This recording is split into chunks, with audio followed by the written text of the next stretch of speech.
สบายดีพบกับข้าพเจ้าตำนานลาวที่หาเรื่องเล่าวตำนานและเรื่องเล่าต่างๆมาเล่าสู่ทานฟังตั้งแต่อดีตและปัจจุบันท่านผู้ชมสามารถแสดงความคิดเห็นต่างๆและคอมเมนต์เข้ามาไล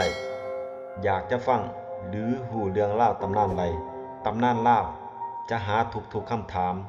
ตามความสามารถที่จะหามาได้เพื่อมาเล่าสู่ทุกท่านได้ฟังนำกัน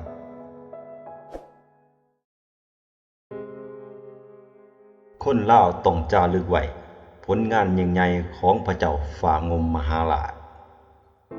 พระเจ้าฝ่างมมหาราชเป็นกษัตริย์ที่มีความรักษารักบ้านเกิดเมืองนอนเป็นผู้ที่นำเอาศาสนาพุทธมาเผยแผ่นอกจากความเจริญรุ่งเรืองทางด้านศิลปะและวัฒนธรรมแล้วเจ้าฝ่างมยังเป็นกษัตริย์องค์ทำอิฐที่ประกาศกฎหมายและประกาศเลิกทาสอีก3 ผลงานอันยิ่งใหญ่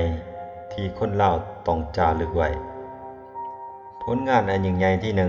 1ในปี 1349 ได้เริ่มเคลื่อนทัพตีเมืองพรหมทัต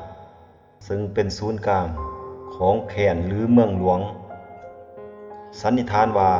แม่นเมืองพรหมเทพซึ่งอยู่แคว้นน้ำมูลทิศเหนืออำเภอทาตูมจังหวัดสุรินทร์ในปัจจุบันที่นั่นมีปราสาทหินเหลืออยู่ให้เห็นแต่ชื่ออำเภอพรหมเทพเดี๋ยวนี้แม่นอำเภอพิมายต่อมาก็มาตีเอาเมืองอาณาจักรกระบองเมืองเวียงกระบองแม่นเมืองทาแขกเก่าเป็นเมืองหลวงอาณาจักรนี้กวมเอาหมดฝากนำของฝั่งไทยในปัจจุบันเป็นเขตอุดมสมบูรณ์และมีพลเมืองหนาแน่นแต่ศตวรรษที่1ถึงศตวรรษที่7เป็นศูนย์กลางของอาณาจักรสีโคตะบองหรือฟู่เดี่ยวที่เข้มแข็งที่สุดในเขตนี้เวลาสู้กับกองทัพของเจ้าฝ่างุมนั้นแม่นกองทัพของพญาสามล้านแต่ก็เสียใส่ให้พระเจ้าฝ่างุมต่อมาก็ไปถอนโฮมเอาอาณาจักรจำปานครซึ่งกวมหอดอุบลอัตตปือเสียงแตงกะแจะและในสมัยขอมมีอำนาจแม่นแขวนเจนระบบและศูนย์กลางก็แม่นเมืองจับปะสักก็คือวัดผู้ในปัจจุบันนี้แต่ที่ตั้งของเมืองเก่าแท้ๆแม่นกระตึบเมืองกลางกงกันข้ามกับเจนระนำซึ่งมีศูนย์กลางอยู่อังกอร์วัดต่อมาก็ไปตีเอาอาณาจักรเวียงตั้งอยู่ทิศตะวันออกเฉียงเหนือของอาณาจักรกระบองเมืองหลวงซื้อเมืองเจ็ดจิวเวียงสุรินทร์แคบนำหินปูนแต่เริ่มเป็นส่วนหนึ่งของอาณาจักรกระบองแต่ก็แยกตัวออกและมีหอด10 เวียงต่อมาอีกก็ไปตีเอาเมืองพานหุงเสียงสาปัจจุบันยังเห็นชื่อผาเมืองซึ่งเป็นนครรัฐที่เข้มแข็งพญาเทียนคำย่อแขวนพ่วนเสียงขวางย่อมมอบอาณาจักรให้ขึ้นกับพระเจ้าฝ่างมอย่างบ่ได้ต่อสู้ใดๆต่อใส่เสียงขวางแล้วไปเต่าโฮมเอาแขวน12 จุไทยเมืองหลวงแมนเมืองแทงเมืองทง30,000หรือหน้าหน่อยอ้อยนูยกทัพไปถอนโฮมเอาแขวน12 ปันหน้าลือซึ่งตั้งอยู่ภาคเหนือของอาณาจักรลาวล้านซาปัจจุบันส่วนหนึ่งแมนอยู่น้ำจีนและส่วนหนึ่งแมนอยู่น้ำพม่าสุดท้ายจึงมายึดเอาเมืองเสียงลงเสียงทองซึ่งเจ้าฝ่าค่ำเหี่ยวเอาของพระองค์กำลังถึงแก่กรรมพญาฝ่างมจึงบ่ได้ยกทัพเขาตีหลังจากเมียนข้ามทรงสการของเจ้าฝ่าค่ำเหี่ยวแล้วประชาชนก็พากันมาเชิญเอาพระเจ้าฝ่างมเขาไปเสวยราชย์ขึ้นครองราชย์เลยในปี 1353อาณาจักรล้านนาย่อมเป็นเมืองอารักขาของล้านช้างโดยบ่ได้สู่รบแต่อย่างใดจากนั้นก็ลงสู่เวียงจันทน์เวียงค่ำไผ่น้ำอาณาจักรล้านเพียย่อมเป็นเมืองอารักขาอีกคือกันผลงานยิ่งใหญ่ที่2การจัดระบบบริหารแผ่นดินใหม่เป็น2 เขตใหญ่คือเขตปกครองภาคเหนือซึ่งมีเสียงหลวงเสียงทองเป็นศูนย์กลางมีเมืองขัวเมืองสายเสียงข้าเขตปกครองภาคกลางและภาคใต้มี3 ประเภทระดับเมืองเขื่อนเมืองมี6 แขวงเมืองมี7ขอบเมืองมี6นักประวัติศาสตร์ไทยปัจจุบันยอมรับว่า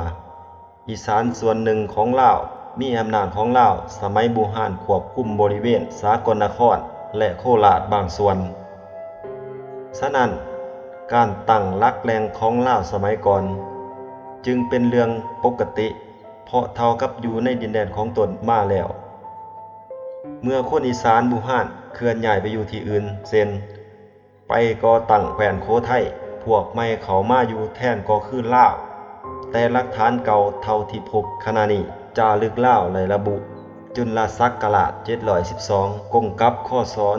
1350หรือพศ1899พบที่ตำบลบ้านแฮอำเภอโพนเข่งจังหวัดสกลนครเขตสะสมในปัจจุบันเนื้อหาในจารึกกล่าวถึงการอุทิศที่ดินให้วัดของเจ้านายลาวละลับพญาและแสนผู้เป็นหัวหน้าชุมชนที่นั่นข้อความนี้แม้นตกอยู่ในสมัยพระเจ้าฝ่างมมหาราชมีอิทธิพลผลงานอันยิ่งใหญ่ที่3แม้นฟื้นฟูวัฒนธรรมและพุทธศาสนาในปี 1359 มีคณะเผยแผ่พุทธศาสนาจากนครพมมาอาณาจักรลานสางตามการเสื่อเสื่อนของพระเจ้าฝ่างมพระมหาปาสมันตาเทระศาสตร์เขมรเป็นหัวหน้านักปราชญ์อาจารย์อื่นๆทั้งเชื้อชาติเขมรและลาวรวม18คนทั้งหมดมีนักศิลปะเช่นสร้างขวัดสร้างปั่นสร้างแต้มสร้างเขียนสร้างลอสร้างท่องสร้างเงินและคำมาจากนครธมเกือบ1,000 คนไล่สร้างพระไตรปิฎกพระพุทธรูปปลูกต้นมหาโพธิ์เฮ็ดเครื่องเสพประจำบูฮานหอมและสร้างหอพระบางไว้เวียงคำสรุปแล้วระหว่างศตวรรษที่14ถึงศตวรรษที่15เป็นระยะที่อาณาจักรลาวล้านสร้างซึ่งแม่นอาณาจักรผู้เดียวเก่าแก่ของชนชาติอายลาวในสมัยก่อนไล่ถูกฟื้นฟูมีความเข้มแข็งเป็นอาณาจักรกว้างใหญ่ไพศาลอันหนึ่งในแหลมอินโดจีนนอกจากความเจริญรุ่งเรืองทางด้านศิลปะและวัฒนธรรมแล้วเจ้าฟ้างุมยังเป็นกษัตริย์องค์ทำอิฐที่ประกาศกฎหมายและประกาศเลิกทาสอีกถ้าข้อมูลผิดพลาดประการใดต้องขออภัยมาณที่นี้ถ้าท่านใดมักก็อย่าลืมกดไลค์กดแชร์เพื่อเป็นกำลังใจให้ในการเฮ็ดคลิปครั้งต่อไปเนาะขอขอบใจ